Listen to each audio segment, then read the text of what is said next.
அனைவருக்கும் வணக்கம். நான் உங்கள் ஆர்ஜி ஆஸ்ட்ரோ. அனைவரும் சிறப்போடு வாழ எல்லாம் வல்ல எம்பெருமான் ஸ்ரீ நரசிம்ம பெருமானை வேண்டி கேட்டுக்கொள்கிறேன். வாழ்க வளமுடன். இன்றைய பதிவு 2024 புத்தாண்டு ராசி பலன் பார்த்து வருகிறோம். அந்த வகையில் அனைவருக்கும் இனிய புத்தாண்டு நல்வாழ்த்துக்கள். சிம்ம ராசிக்கான ராசி பலன் 2024 இந்த வருடம் முழுவதும் இந்த ஆண்டு கோச்சார கிரகம்னு சொல்லக்கூடிய குரு பகவான், சனி பகவான், ராகு, கேதுக்கள் எந்த இடங்களில் இருந்து என்ன மாதிரி பலனை கொடுக்க இருக்கின்றதுன்னு பார்க்குறோம். அந்த வகையில் சிம்ம ராசிக்கான பலன். சிம்ம ராசிக்கு 2ஆம் இடத்தில் கேது பகவானும், ராசிக்கு 7ஆம் இடத்தில் சனி பகவானும், 8ஆம் இடத்தில் ராகு பகவானும், 9ஆம் இடத்தில் குரு ஏப்ரல் வரைக்கும், 10ஆம் இடத்தில் ஏப்ரலுக்கு பிறகு மே மாதத்திலிருந்து அடுத்த ஒரு ஆண்டு காலம் 10ஆம் இடத்தில் இருந்து இப்போ ஆட்சி செய்கிறார்கள். இவர்களுடைய நிலவரத்தை வைத்து நம்ம சிம்ம ராசிக்கு பலன் எடுத்தோம் அப்படின்னா என்ன மாதிரி பலன் அப்படின்னா கொஞ்சம் கவனமாக கேட்கக்கூடிய அமைப்பு. கொஞ்சம் தொடர்ந்து இந்த வீடியோ பாருங்கள்.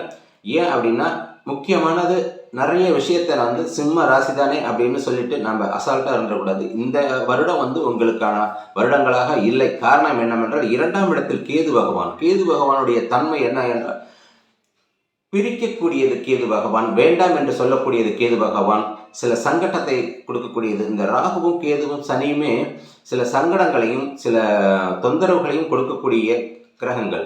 குரு மட்டும் நல்ல கிரகம். ஆனால் குரு நல்ல கிரகமாக நமக்கு நல்லது செய்யக்கூடிய அமைப்பில் இருக்காரா அப்படின்னு பார்த்தா தற்போது இல்லை. இப்போதைய நிலவரப்படி நம்ம ராசியை பார்த்து கொண்டு இருக்கிறோம். ஏப்ரல் வரைக்கும் ஒன்றும் பிரச்சனை இல்லை, தொந்தரவு தெரியாது. சனி 7ஆம் இடத்திலிருந்து பார்த்துக்கிட்டு இருக்காரு. பார்வை பலன் ஒன்று இருக்குது. அதுதான் பார்வை பலன் ரொம்ப முக்கியமானது. ரொம்ப சனியோட பார்வை பொல்லாத பார்வை அப்படின்னாலும் சரி, சனியும் பார்க்குது, குருவும் பார்க்குது. எல்லா வகையிலுமே நமக்கு பிரச்சனையாக இருக்குது. 8ஆம் இடத்துல ராகு பகவான், அதாவது இருட்டு கும்மிருட்டுன்னு சொல்லுவோம் அப்படிங்களா. ராகு ஏற்கனவே 8ஆம் இடம் மறைவு ஸ்தானம், இருட்டு ஸ்தானம்னு சொல்லக்கூடிய இடத்துல ராகு போய் அமர்ந்து கும்மிருட்டுன்னு சொல்லக்கூடிய அமைப்பில் இப்போ இருந்துகிட்டு இருக்குது. 8க்கு உரிய அதிபதி குரு பகவான் இப்போதைக்கு 9ல் இருந்து மறுபடியும் 10க்கு பயணம் செய்ய இருக்கிறாரு. இந்த மாதிரியான அமைப்பில் 7ஆம் பார்வையாக சனி பார்வை பொல்லாத பார்வையாக இருந்தாலும் தற்போது குரு பார்வை 4வது மாதம் வரைக்கும், அதாவது ஏப்ரல் வரைக்கும் குரு பார்வை இருப்பதனால் பல்வேறு 4 பக்கத்திலிருந்து தொந்தரவுகள் வந்த வண்ணம் இருக்கிறது. இதை தட்டி தட்டி விலகி விடக்கூடிய அமைப்பில் குரு பார்வை இருந்து கொண்டிருக்கிறது. அந்த குரு பார்வையில் இருப்பதனால தான் கஷ்டத்திலும் பரவாயில்ல, ஏதோ ஓடிக்கிட்டு இருக்கு வண்டி அப்படின்னு சொல்லக்கூடிய அமைப்பில் இருக்குது சிம்ம ராசி அன்பர்களுக்கு.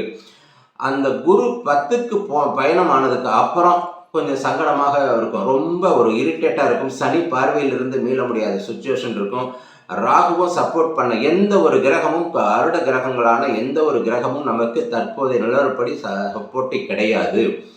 10ஆம் இடத்தில் குரு பதவியில் மாற்றம் வரும். பதவி இழக்கக்கூட நேரிடும். சிலருக்கு இருக்கக்கூடிய இடத்தை பொறுத்து அவங்க சரியான வேலையை செய்யக்கூடிய முறையில் இல்லைன்னா எப்படா இந்த நபரை கழட்டி விடலாம் அப்படின்னு பார்க்கக்கூடிய அமைப்புலெல்லாம் கொடுக்கக்கூடிய அமைப்பு இருக்குது. ரொம்ப கவனமாக வேலை செய்ய வேண்டும்.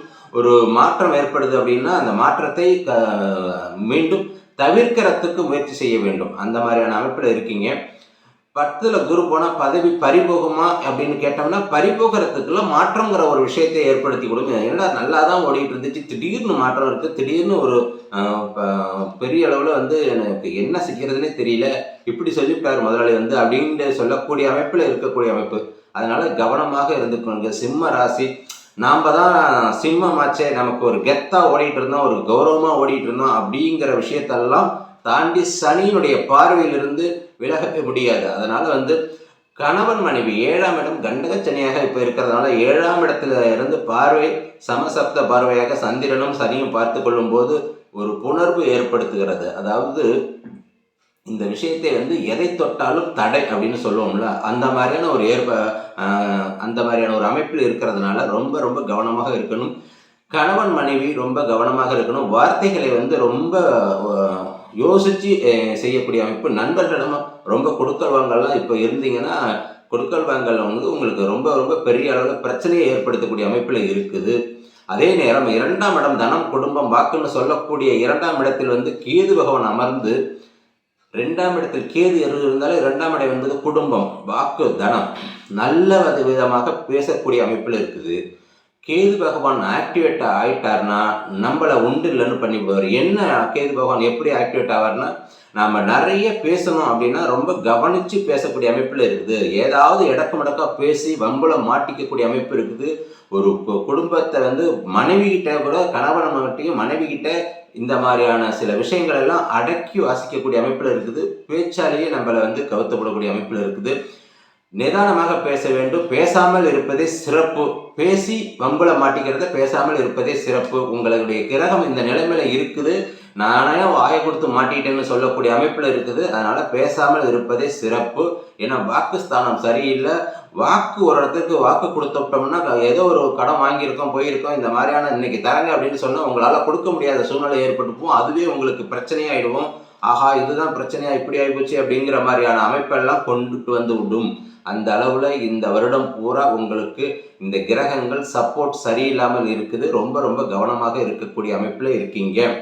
அதே நேரம் சிம்மத்துக்கு வந்து பெரிய பொருளாதாரம் அப்படின்னு பார்த்தோம்னா இருக்கிற பொருளாதாரத்தை அப்படியே மெயின்டைன் பண்ணுறது ரொம்ப பெரிய விஷயமா இருக்கும். ஏன்னா பொருளாதாரத்தை பற்றி பிரச்சனை கிடையாது. எல்லாம் மேக்சிமம் சிம்ம ராசி அன்பர்கள் அரசு சார்ந்த வேலையிலையும் இருப்பீங்க, அரசு சம்மந்தப்பட்டிருப்பீங்க, அரசு அதிகாரியாக இருப்பீங்க, அரசு தொடர்பான அரசியல்வாதி இந்த மாதிரியான ஒரு கேட்டகரியில் இருப்பீங்க. இந்த மாதிரியான கேட்டகரியில் இருக்கும்போது கொஞ்சம் நிதானமாக செயல்படக்கூடிய அமைப்பில் இருக்கீங்க. கொஞ்சம் கவனம், ரொம்ப ரொம்ப கவனம்னு சொல்லக்கூடிய அமைப்பில் 7ல் சனி திக்பலம்னு சொல்லக்கூடிய, அதாவது பாவகம், அந்த 7ஆம் பாவகம் சொந்த வீடு திரிகோண ஸ்தானத்தில் பலப்போடு இருக்கிறார். அதனால் கொஞ்சம் கவனமாக இருக்கக்கூடிய அமைப்பில் இருக்குது. உங்களுக்கு சனி ஆகாத கிரகம், சூரியனுக்கும் சனிக்கும் ஆகாத கிரகம், நம்மளுடைய ராசி அதிபதி லக்ன அதிபதி சூரிய பகவான் ஆகாத கிரகமாக இருக்கின்றன. இந்த மாதிரியான ஒரு சூழ்நிலையில் ரொம்ப ரொம்ப கவனமாக இந்த ஆண்டு முழுவதும் கவனமாக அடியெடுத்து வைக்கும். மற்ற மாத கோச்சார கிரகங்கள் அதாவது அந்தந்த மாதத்துக்கு கடக்கும் போது அந்த விஷயங்களை என்னென்ன கொடுக்கணுமோ கொடுத்து விட்டு செல்லும். இந்த மாதம் முழுவதும், இந்த வருடம் முழுவதும் உங்களுக்கு கொஞ்சம் கவனமாக இருக்கக்கூடிய மாதமாக இருக்கிறது. இறை வழிபாட்டை தொடர்ந்து செய்யுங்கள். எவ்வளவாக கஷ்டம் வந்தாலும் அந்த இறை வழிபாடு உங்களுக்கு ஒரு திருப்தியை கொடுக்கும். சிவன் வழிபாடும், அதாவது பிரதோஷ காலகட்டத்தில் வந்து சிவன் வழிபாடு தொடர்ந்து செய்து வாருங்கள். பிரதோஷம் எப்பெல்லாம் வருதோ அப்பெல்லாம் சிவன் வழிபாடு தொடர்ந்து செய்து வாருங்கள். அதற்கு அடுத்தாற்போல் 2ஆம் இடம் வந்து கேது பகவான் அமர்ந்திருக்கிறதுனால குடும்பத்தில் சில சிக்கல்கள் வரக்கூடிய அமைப்பு. குடும்பத்தில் ரொம்ப சங்கட்டம், என்னடா இப்படி ஆகிப்போச்சு அப்படிங்கிற ஒரு பிரச்சனையெல்லாம் வரக்கூடிய அமைப்பில் இருக்குதுங்க. எந்த ரூபத்தில் வேணாலும் பிரச்சனை வரலாம். வாயை வச்சுக்கிட்டு நம்ம பேசாமல் இருக்கக்கூடிய அமைப்பில் இருக்கும்.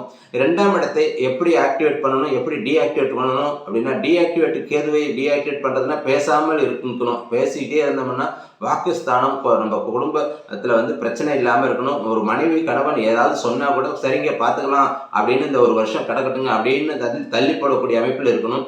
அதே நேரம் இறை வழிபாடாக வழங்கக்கூடிய தெய்வம் 2ஆம் இடம் வந்து கன்னி, கன்னிக்கு அதிபதி புதன். சரி, பெண் வீடாக இருக்குது. புதன்னா பெருமாள், பெருமாளும் பெண்ணும் சேர்ந்தது யார் அப்படின்னா லட்சுமி நரசிம்மரை வணங்கக்கூடிய அமைப்பு. அது லட்சுமி நரசிம்மரை வணங்க வணங்க உங்களுக்கு அந்த 7.5 சனியோட அதாவது அந்த கண்டக சனியோட தாக்கமும் ப்ளஸ் மற்ற கிரகங்கள் கொடுக்கக்கூடிய கடுமையான அந்த தோஷம்னு சொல்லக்கூடியது. ஏன்னா 8ல் வந்து ராகு இருக்குது, மாங்கல்ய ஸ்தானம். அது அந்த மாதிரியான சில தோஷங்களை எல்லாம் விலகக்கூடிய அமைப்பில் இந்த லட்சுமி நரசிம்மர் வழிபாடு உங்களுக்கு ஒரு பாசிட்டிவ் எனர்ஜியை தரும், ஒரு மனசில் ஒரு தெம்பை தரும். தொடர்ந்து இந்த இறை வழிபாட்டை செய்து இந்த ஒரு வருடம் ரொம்ப கவனமாக இருந்து செயல்படவும் வாழ்த்துக்கள். வாழ்க வளமுடன்.